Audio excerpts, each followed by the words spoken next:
চোখ বন্ধ করতেই সে দেখতে পেত মানুষের ভবিষ্যৎ। একদিন গ্রামের সকলকে সে খাবারের নিমন্ত্রণ জানালো। সেদিনের সেই আয়োজনে যোগ দিলেন গ্রাম প্রধানও।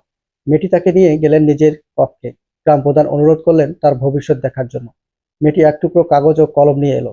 সে যা দেখতে পেত তা একটি খাতায় লিখে রাখতো। এবারও সে চোখ বন্ধ করতেই এক অদৃশ্য দৃশ্য ভেসে উঠল চোখের সামনে। গ্রাম জুড়ে শুধু মৃত্যু আর মৃত্যু। সে লিখে রাখলো অল্প কয়েকদিন পরেই এই গ্রাম পরিণত হবে এক নীরব শ্মশানে। কিন্তু গ্রাম প্রধান তার কথা বিশ্বাস করলেন না।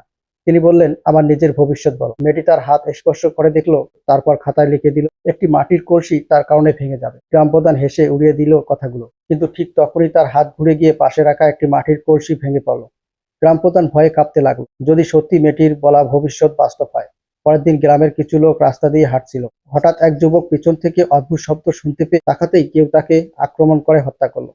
মেয়েটির ভবিষ্যৎবাণী একে একে সত্যি হতে লাগলো। মেয়েটি যখনই কোনো ভবিষ্যৎবাণী করত, তা সত্যি হয়ে যেত। এর ফলে একসময় ক্ষুদ্র গ্রামবাসীরা তার জীব কেটে দিল।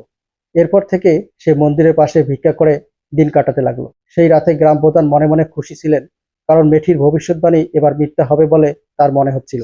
কিন্তু রাস্তা দিয়ে যাবার সময় হঠাৎই পুরোহিত তার উপর হামলা করল। গ্রাম প্রধান তার প্রাণ নিয়ে পালাতে চেষ্টা করলো।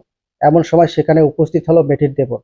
গ্রাম প্রধান চিৎকার করে বলল, এসব কিছুই তোমার ভাবির মিথ্যা ভবিষ্যৎবাণীর জন্য হচ্ছে না। এসব ঘটছে এই গ্রামের পুরোহিতের কারণে।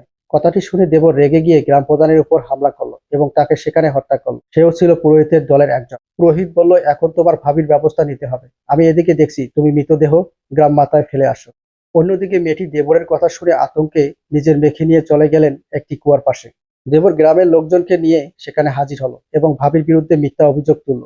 সে বলল, মেয়েটি এভাবেই গ্রামের শিশুদের কুয়ায় ফেলে দিত। একথা শুনে গ্রামবাসীরা রাগে ফুঁসে উঠল। তারা মেয়েটিকে মারতে এগিয়ে এলো। একে বটগাছের নিচে নিয়ে গিয়ে হত্যা করতে হবে।